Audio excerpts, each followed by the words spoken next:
कृष्ण वंदे जगद्गुरुम।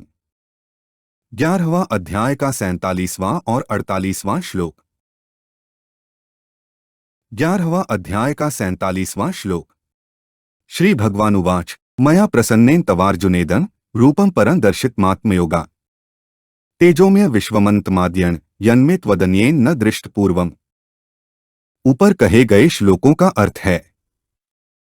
श्री भगवान बोले, हे अर्जुन, मैंने प्रसन्न होकर अपनी सामर्थ्य से यह अत्यंत श्रेष्ठ, तेजोमय, सबका आदि और अनंत विश्वरूप तुझे दिखाया है, जिसको तुम्हारे सिवाय पहले किसी ने नहीं देखा है।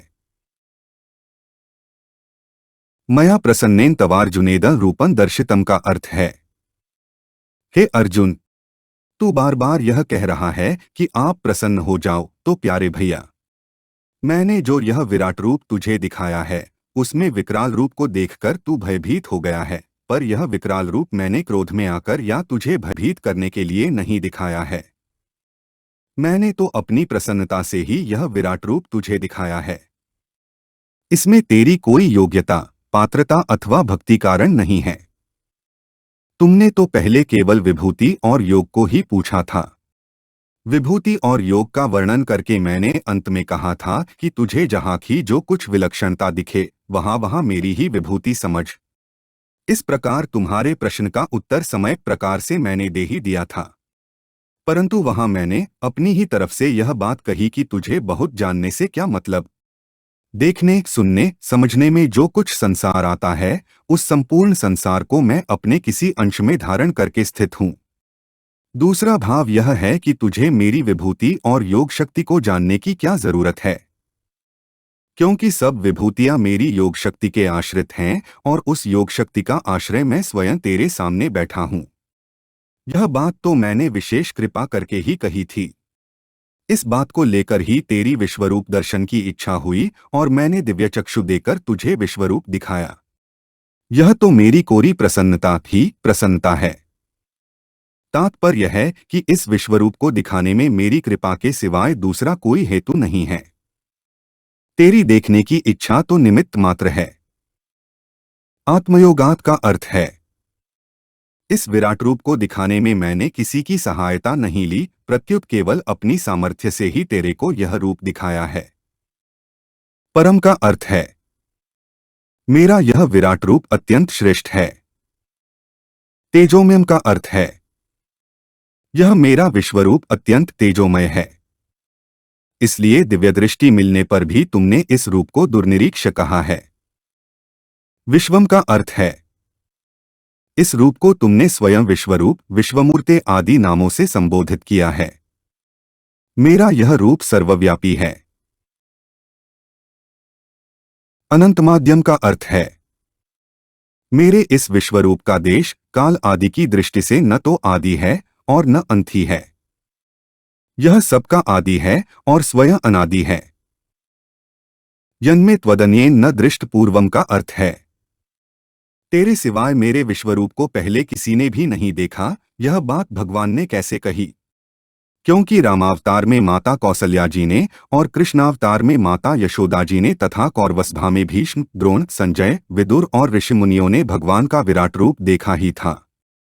इसका उत्तर यह है कि भगवान ने अपने विराट रूप के लिए एवं रूपः पद देकर कहा है कि इस प्रकार के भयंकर विश्वरूप को, जिसके मुखों में बड़े बड़े योद्धा, सेनापति आदि जा रहे हैं, पहले किसी ने नहीं देखा है। दूसरी बात, अर्जुन के सामने युद्ध का मौका होने से ऐसा भयंकर विश्वरूप दिखाने की ही आवश्यकता थी और शूरवीर अर्जुन ही ऐसे रूप को देख सकते थे, परंतु माता कौसल्या आदि के सामने ऐसा रूप दिखाने की आवश्यकता भी नहीं थी और वे ऐसा रूप देख भी नहीं सकते थे, अर्थात उनमें ऐसा रूप देखने की सामर्थ्य भी नहीं थी। भगवान ने यह तो कहा है कि इस विश्वरूप को पहले किसी ने नहीं देखा, पर वर्तमान में कोई नहीं देख रहा है, ऐसा नहीं कहा है। कारण कि अर्जुन के साथ साथ संजय भी भगवान के विश्वरूप को देख रहे हैं। अगर संजय न देखते तो वे गीता के अंत में यह कैसे कह सकते थे कि भगवान के अति अद्भुत विराट रूप का बार बार स्मरण करके मेरे को बड़ा भारी विस्मय हो रहा है और मैं बार बार हर्षित हो रहा हूँ। 11वां अध्याय का 48वां श्लोक। न वेद्यज्ञाध्य नैर्दाने प्रंच क्रियाभिर्न तपोभिरुग्रह एवं रूपः शक्य अहनृलोके द्रष्टु त्वदन्येन कुरु प्रवीर। ऊपर कहे गए श्लोकों का अर्थ है, हे कुरु प्रवीर, मनुष्यलोक में इस प्रकार के विश्वरूप वाला मैं न वेदों के पढ़ने से, न यज्ञों के अनुष्ठान से, न दान से, न उग्र तपों से और न मात्र क्रियाओं से तेरे यानी कि कृपा पात्र के सिवाय और किसी के द्वारा देखा जाना शक्य हूं। कुरुप्रवीर का अर्थ है, यहाँ अर्जुन के लिए कुरुप्रवीर संबोधन देने का अभिप्राय है कि संपूर्ण कुरुवंशियों में मेरे से उपदेश सुनने की, मेरे रूप को देखने की और जानने की तेरी जिज्ञासा हुई तो यह कुरुवंशियों में तुम्हारी श्रेष्ठता है। तात्पर्य यह हुआ कि भगवान को देखने की, जानने की इच्छा होना ही वास्तव में मनुष्य की श्रेष्ठता है। न वेद्यज्ञाध्ययनैर्न दानैर्न च क्रियाभिर्न तपोभिरुग्रह का अर्थ है, वेदों का अध्ययन किया जाए, यज्ञों का विधि विधान से अनुष्ठान किया जाए, बड़े बड़े दान किए जाए, बड़ी उग्र यानी कि कठिन से कठिन तपस्याएं की जाए और तीर्थ व्रत आदि शुभ कर्म किए जाए, ये सबके सब कर्म विश्वरूप दर्शन में हेतु नहीं बन सकते। कारण कि जितने भी कर्म किए जाते हैं उन सब का आरंभ और समाप्ति होती है, अतः उन कर्मों से मिलने वाला फल भी आदि और अंत वाला ही होता है।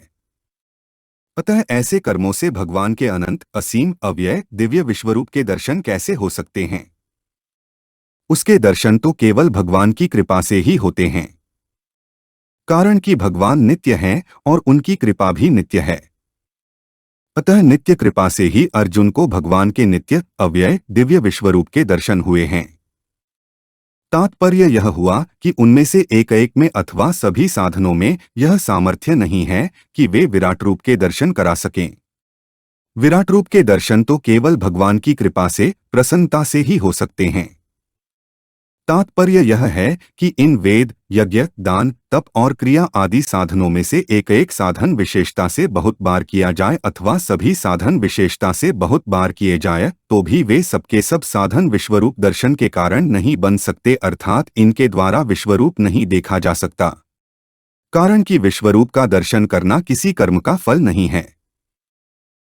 जैसे यहाँ वेद, यज्ञ आदि साधनों से विश्वरूप नहीं देखा जा सकता, ऐसा कहकर विश्वरूप दर्शन की दुर्लभता बताई है, ऐसे ही आगे श्लोक में वेद, यज्ञ आदि साधनों से चतुर्भुज रूप नहीं देखा जा सकता, ऐसा कहकर चतुर्भुज रूप दर्शन की दुर्लभता बताई है।